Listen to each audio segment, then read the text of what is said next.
Good evening my dear students. आशा करता हूँ कि तुम सब अपने अपने घरों पे अपना ध्यान रख रहे हो, पढ़ाई भी कर रहे हो। आज 2-3 दिन के बाद मैं फिर से तुम लोगों के लिए वीडियो लेक्चर्स लेके आया हूँ। मैं तुम लोगों का टीचर, मैं तुम लोगों का फैकल्टी पालदास। मैं तुम लोगों के लिए जो चैप्टर हमने शुरू किया था थर्मोडायनामिक्स, जो चैप्टर नंबर 12 जो हमारा कंटिन्यू चल रहा है, उसी चैप्टर का मैं कंटिन्यूएशन पार्ट में लेके आया हूँ। 2-3 दिन तक मैं तुम लोगों का क्लास लेके ले नहीं पाया, थोड़ा सा बिजी था, लेकिन आज मैं तुम लोगों का क्लास तुम लोगों के साथ में आज कंटिन्यू करूँगा। आशा करूँगा कि तुम सब भी स्वस्थ हो और आज का क्लास तुम लोग मेरे साथ करने के लिए एकदम पूरी तरह से तैयार भी हो। ठीक है, तो चलो हम चैप्टर शुरू करते हैं। हम चैप्टर का लगभग 30% ख़त्म कर चुके हैं। 30% नहीं, उससे ज़्यादा भी हमारा ख़त्म हो चुका है चैप्टर का।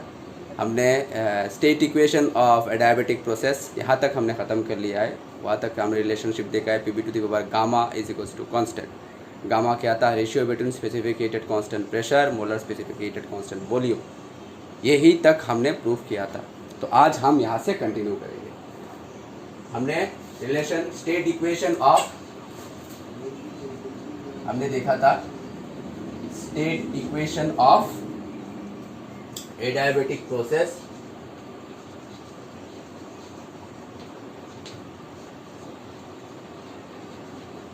ये हमने देखा था state equation of a adiabatic process. ये हमने देखा था P V to the power gamma is equals to constant. ठीक है, ये हमने यहाँ तक हमने लास्ट पढ़ाई की थी, यहाँ तक हमारा लास्ट खत्म हो चुका था। तो आज हम यहाँ से और फर्दर कंटिन्यू करेंगे। ठीक है, चलो। तो नोट, ठीक है, note number one, we know that P V to the power gamma is equals to constant. ये तो हम जानते हैं, P V to the power gamma is equals to constant. ये हम जानते हैं, ये हमारा state equation of a adiabatic process था। तो इस कांस्टेंट को हम कुछ नाम दे देते, सपोज के दे देते। ठीक है, इस कांस्टेंट का हम कुछ एक सिंबल दे देते के। ठीक है, अच्छा, we know from ideal gas equation, we know from ideal gas equation for 1 mole ideal gas equation के लिए हमारा क्या था? PV is equals to RT। वैसे तो PV is equals to nRT था, अब 1 मोल यानी n इक्वल्स टू 1, तो PV is equals to RT। ठीक है, अच्छा, तो यहां से अगर हम P अगर हम फ्री कर दे तो हो गया RT डिवाइडेड बाई V। अगर P अगर हम फ्री कर दे तो हो गया RT डिवाइडेड बाई V। ठीक है, ऊपर को हम इक्वेशन नंबर कुछ दे देते हैं 1। So putting the value of P in equation 1, putting the value of P in equation 1। Equation 1 पे हम P का वैल्यू पुट करेंगे। इक्वेशन 1 पे हम P का वैल्यू पुट करेंगे। तो इक्वेशन 1 क्या था हमारा? P V to the power gamma equals to K। तो यहाँ पे हम P का वैल्यू पुट करेंगे, तो RT by V into V to the power gamma is equals to constant K। ठीक है, इक्वल्स टू कांस्टेंट हमारा K।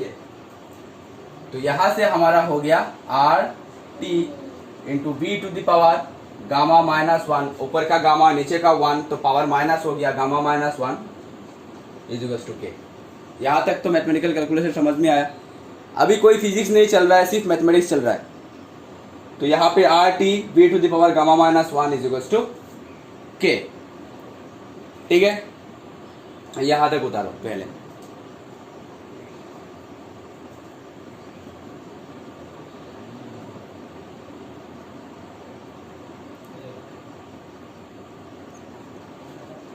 ओके, तो अभी क्या हो गया हमारा, अभी देखो इस तरफ से हमारा k, तो implies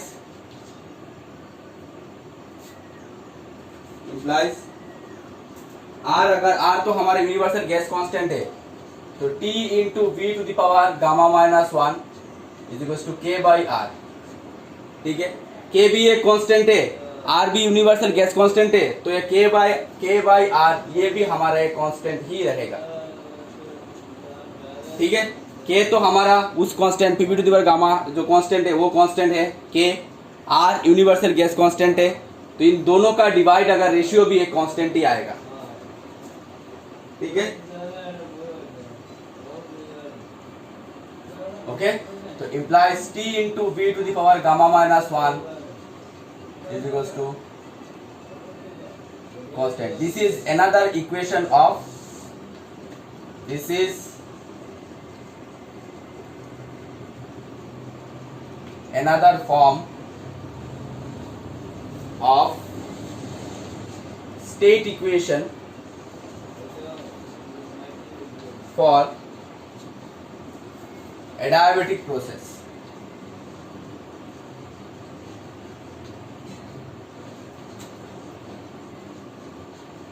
Okay, this is another form of state equation for adiabatic process. ये भी एडियाबेटिक प्रोसेस का एक दूसरा फॉर्म है। ठीक है, उतार लो ये फटाफट।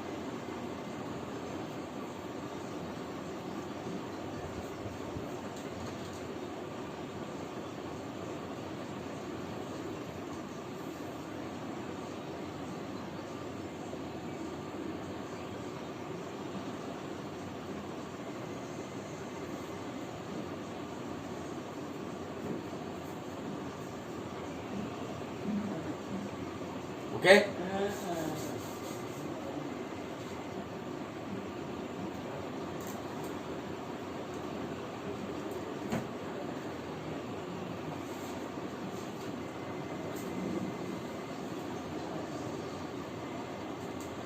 तो ये था, पहले था नोट नंबर 1, अभी note number 2। We know from state equation of adiabatic process PV to the power gamma equals to constant. ठीक है, इसको हम k पकड़ते हैं फ्रॉम आइडियल गैस इक्वेशन, पहले की तरह from ideal gas equation for 1 mole Pv is equals to RT। पहले हमने P को फ्री किया था, अभी हम V को फ्री करेंगे। पहले हमने P को फ्री करके टेम्परेचर और वॉल्यूम का ये हम रिलेशनशिप देखा था, अभी हम V को फ्री करेंगे। तो अगर हमने V को फ्री कर दिया तो हो जाएगा RT डिवाइडेड बाई P। ठीक है, इसको कुछ हम इक्वेशन नंबर दे देते हैं 1। तो putting the value of V in equation 1, अभी इक्वेशन 1 पे हम V का वैल्यू पुट करेंगे। Implies P into RT by P whole in power gamma is equals to constant. Constant का वैल्यू हमने k पकड़ा था, is equals to constant is equals to k। तो इम्प्लाइज यहाँ पे P to the power gamma हो जाएगा, तो P to the power 1 minus gamma into R T to the power gamma, R to the power gamma is equals to constant k। implies P to the power 1 minus gamma into T to the power gamma is equals to K by R to the power gamma। समझ में आया ना mathematical calculation? यहाँ पे हमने power divide कर दिया, यहाँ पे पावर 1, यहाँ पे पावर गामा, तो 1 माइनस गामा हो गया। ठीक है, R से हमने डिवाइड कर दिया, तो ये रेशियो भी एक कांस्टेंट ही रहेगा। ठीक है, ओके।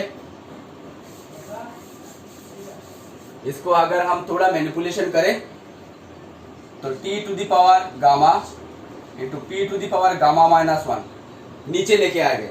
ऊपर है तो 1 माइनस गामा होगा, अगर नीचे लेके आए तो गामा माइनस 1 हो जाएगा, इज इक्वल्स टू कांस्टेंट। ये भी एक इक्वेशन ही है, state equation of adiabatic process का, ठीक है।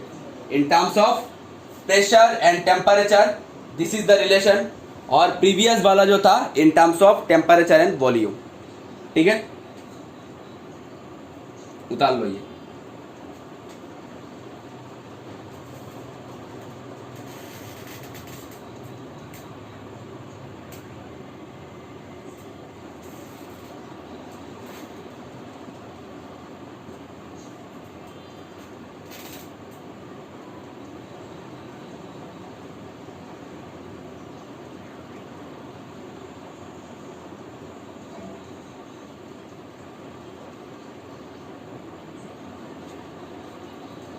ठीक है, नेक्स्ट टॉपिक की ओर हम चलते हैं, work done during diabetic process.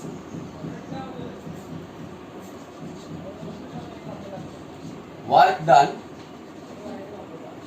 During diabetic, work done during diabetic process, ठीक है। हमने आइसोथर्मल प्रोसेस का वर्क डन देखा था, अभी जब एडियाबेटिक प्रोसेस चल रहा है तो हम work done during adiabatic process देखेंगे। चलो हेडिंग डालो, work done during adiabatic process.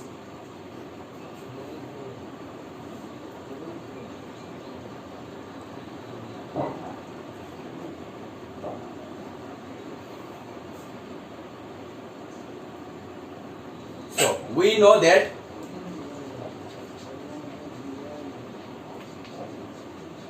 thermodynamical work done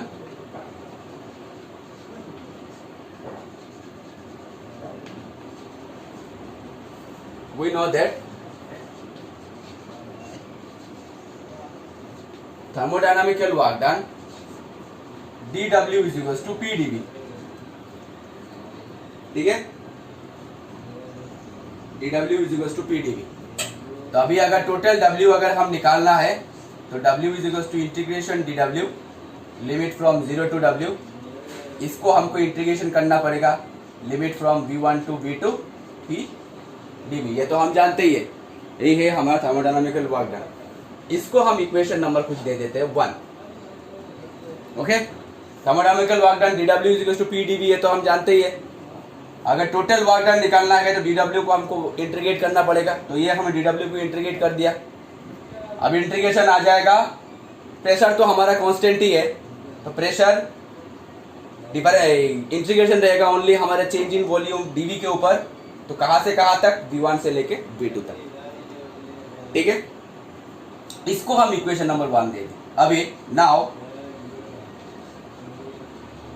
from state equation of adiabatic process,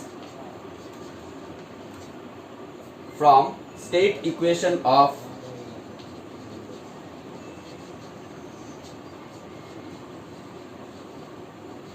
adiabatic process, adiabatic process का स्टेट इक्वेशन क्या था, तो PV to the power gamma is equals to constant K, ठीक है। PV to the power gamma is equals to constant. तो यहां से हमको P को फ्री करना है, क्योंकि यहाँ पे हमारा चेंज इन वॉल्यूम ही है, तो P इज इक्वल्स टू हो जाएगा K divided by V to the power gamma, ठीक है। ये V के ऊपर है, पावर है, ये V के पावर है, नीचे नहीं, साथ नहीं, ठीक है। P to the power gamma is constant, ये हमारा एडियाबेटिक का स्टेट इक्वेशन था, तो यहां से हमने P को फ्री कर दिया K by V to the power gamma. अभी हम P का वैल्यू इक्वेशन 1 पे पुट करेंगे, यहां तक पहले उतारो, धीरे धीरे चलेंगे।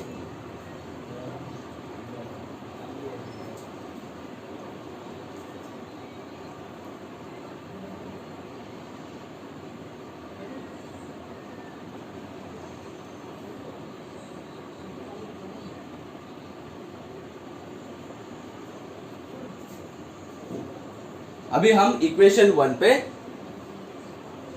P का वैल्यू पुट करेंगे।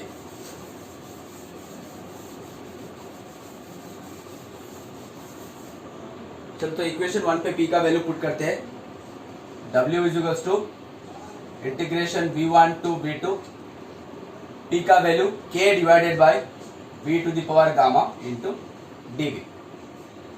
तो k हमारा कांस्टेंट इंटीग्रेशन के बाहर चला आएगा, इंटीग्रेशन रहेगा v1 to v2 1 by v to the power gamma dv।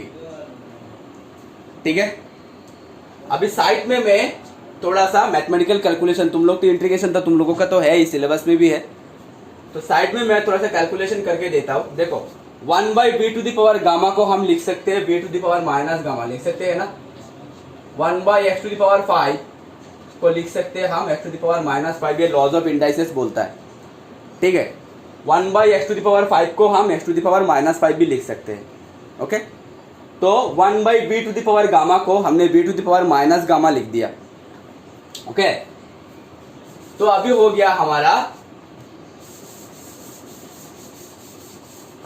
हमारा के integration v1 to v2 v to the power minus gamma dv। ठीक है, अभी यहां पे x to the power integration x to the power n dx का formula हम बिठाएंगे। तो integration x to the power n dx का फॉर्मूला क्या है? Integration x to the power n dx का formula x to the power n plus 1 divided by n plus 1 plus constant c। यहाँ पे हम c नहीं बिठाएंगे क्योंकि यहाँ पे हम लिमिट पुट करें तो डेफिनेट इंटीग्रल पे कांस्टेंट नहीं पुट करते हम। तो यहाँ पे x to the power n dx का फॉर्मूला क्या? x to the power n plus 1 divided by x to the power divided by n plus 1। तो यहाँ पे हम same v to the power gamma dv यानी x to the power n dx का हम formula use करेंगे। तो k v to the power n x to the power n plus 1 divided by n plus 1। समझ में आया? Limit from v1 to v2। ठीक है, तो k bracket 1 minus gamma v to the power 1 minus gamma limit from v2 to v1। ठीक है, अभी तक हम लिमिट नहीं बिठाए हैं, अभी तक लिमिट नहीं पुट किए हैं, तो यहां से थोड़ा सा मैनिपुलेशन करते हैं हम, k बाई 1 माइनस गामा लिख देते हैं।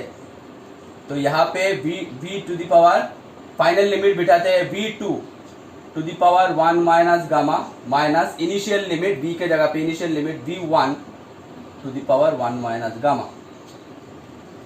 ठीक है, यहां तक उतारो पहले।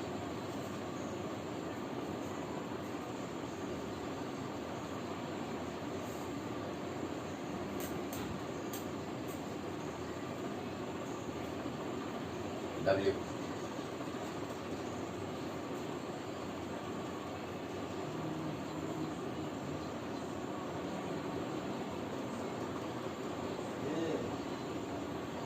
ओके, अच्छा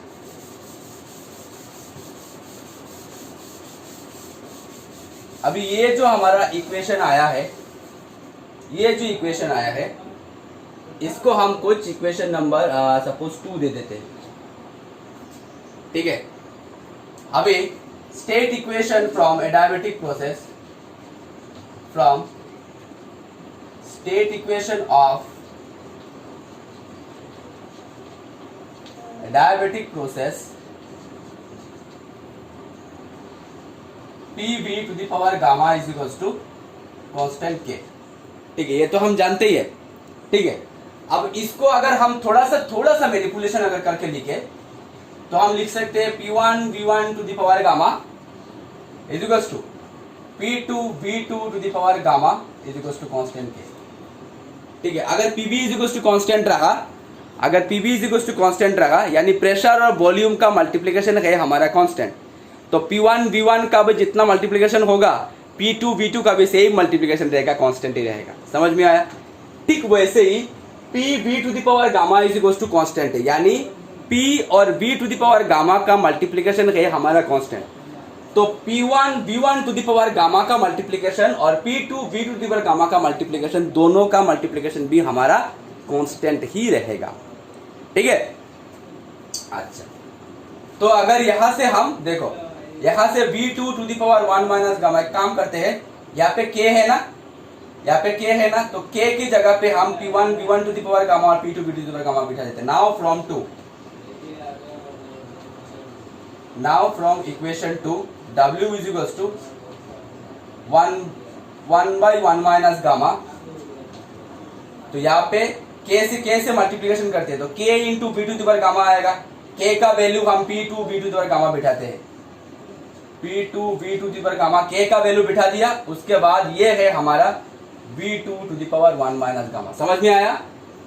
माइनस यहाँ पर भी k से मल्टीप्लिकेशन होगा तो k की जगह पे हम बिठाएंगे p1 v1 to the power gamma.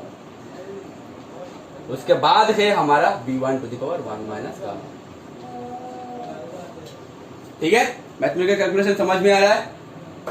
अभी कोई फिजिक्स नहीं चल रहा है, सिंपल मैथमेटिक्स चल रहा है। ठीक है, तो 1/1 माइनस गामा। अभी देखो P2 तो है हमारा, यहाँ पे देखो V2 to the power plus gamma और यहाँ पे V2 to the power minus gamma है। तो एक V2 to the power gamma V2 to the power minus gamma हमारा कैंसिल चला जाएगा, रह जाएगा सिर्फ हमारा V2 माइनस यहाँ पर भी हमारा रहेगा P1 V1। ठीक है, ये एक फॉर्म है work done in, this is the equation for work done in diabetic process. ठीक है, उतार लो।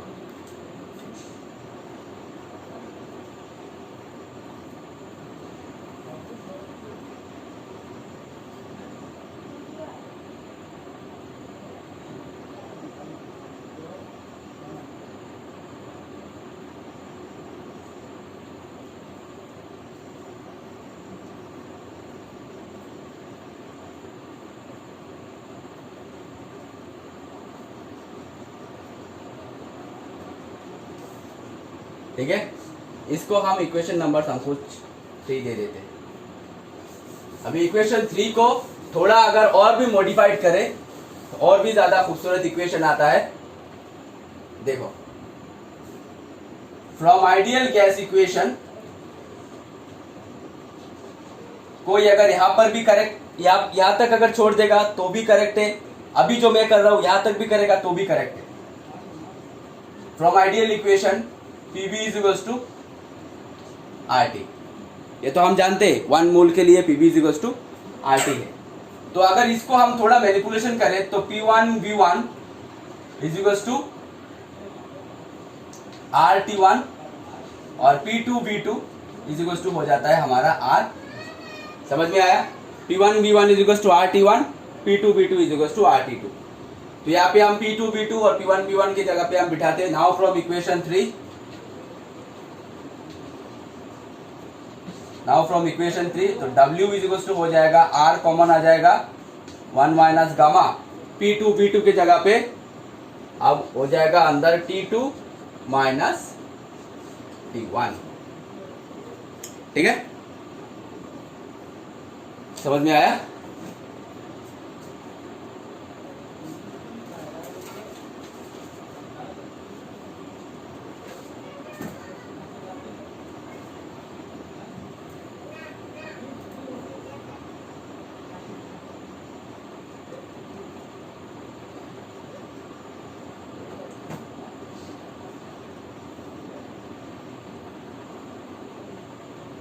ओके,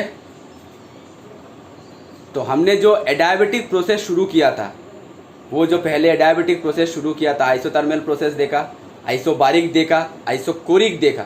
ठीक है, उसके बाद हमने एडायबेटिक प्रोसेस शुरू किया था, अब जाके एडायबेटिक प्रोसेस हमारा कंप्लीट हुआ। ठीक है, नेक्स्ट जो थर्मोडायनामिक प्रोसेस है साइक्लिक प्रोसेस। थर्मोडायनामिक प्रोसेस अभी तक खत्म नहीं हुआ है। नेक्स्ट प्रोसेस है हमारा साइक्लिक प्रोसेस।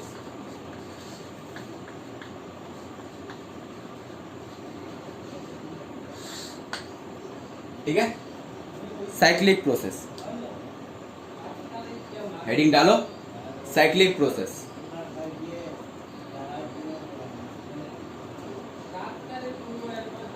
अभी देखो साइक्लिक प्रोसेस का मतलब क्या है।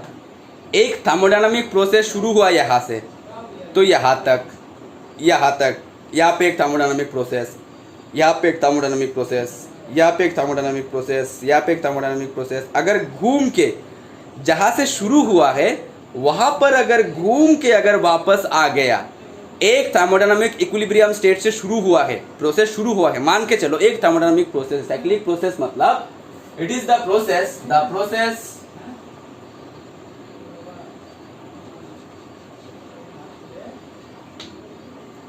is said to be cyclic. The process is said to be cyclic process if it starts from an stable equilibrium state. Stable equilibrium state, return back to its original state, original previous state,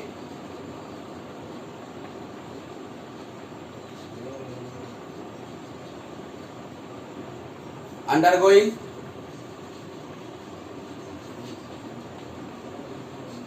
series of several thermodynamic processes.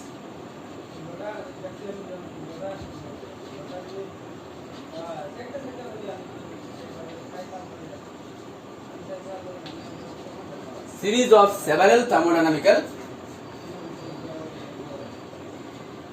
process. ठीक है, बहुत सारे thermodynamic process से गुजरने के बाद अगर फिर से घूम के वापस जहां से शुरू हुआ है वहां पर अगर वापस घूम के चला आ गया, उसी को बोलते हैं हम थर्मोडायनामिकल प्रोसेस। अगर इसका एक स्कीमेटिक डायग्राम अगर हम ड्रॉ करें तो ऐसा रहेगा। ठीक है, सपोज ये हमारा प्रोसेस 1, थर्मोडायनामिक प्रोसेस 1 स्टार्टिंग। ठीक है, यहां से शुरू हुआ। ये हमारा प्रोसेस 2 यहाँ पे आया, चल रहा है ऐसे। यहाँ पे आया प्रोसेस 3, यहाँ पे आया प्रोसेस 4, वापस घूम के हमारा P1 तक आ गया। ठीक है, तो ये जो प्रोसेस है साइकिल की तरह चल रहा है, साइकिल के चक्का की तरह चल रहा है, तो इसी प्रोसेस को बोलते हैं हम साइक्लिक प्रोसेस। ठीक है, अगर एक प्रोसेस शुरू हुआ है, सीरीज ऑफ थर्मोडायनामिक प्रोसेस से गुजर रहा है, गुजरने के बाद अगर वापस घूम के जहां से शुरू हुआ है वहां पर अगर वापस घूम के चला आया, उसी को हम बोलते हैं साइक्लिक प्रोसेस। ठीक है, नाम से ही पता चलता है साइकिल का चक्का घूम के क्या करता है, एक पॉइंट शुरू होता है तो दूसरे वही पॉइंट पे आके रुक जाता है ना, वही पॉइंट पे तो आता है घूम के। अगर इस पॉइंट को पकड़ते तो वही पॉइंट पे घूम के आता है ना। साइक्लिक प्रोसेस भी वैसा ही है। साइक्लिक प्रोसेस क्या बोलता है, अगर if a process is said to be cyclic if it starts from a stable equilibrium state, अगर P1 हमारा एक stable equilibrium state है, यहाँ से अगर शुरू हुआ है, प्रोसेस शुरू हुआ है, चल रहा है, सीरीज ऑफ थर्मोडायनामिक प्रोसेस से गुजर रहा है, गुजरने के बाद अगर वापस घूम के वही जहां से शुरू हुआ है वहां पर ही अगर आ गया, तो इसी को हम बोलते हैं थर्मोडायनामिकल साइक्लिक प्रोसेस। ठीक है, उतार लो ये कॉपी पे फटाफट।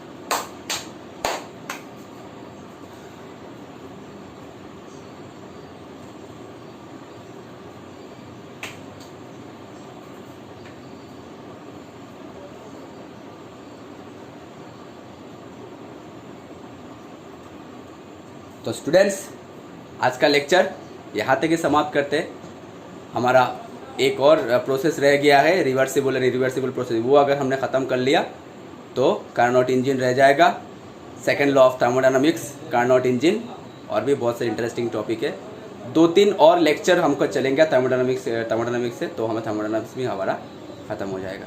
तब तक के लिए पढ़ाई करते रहो, stay safe, stay at home.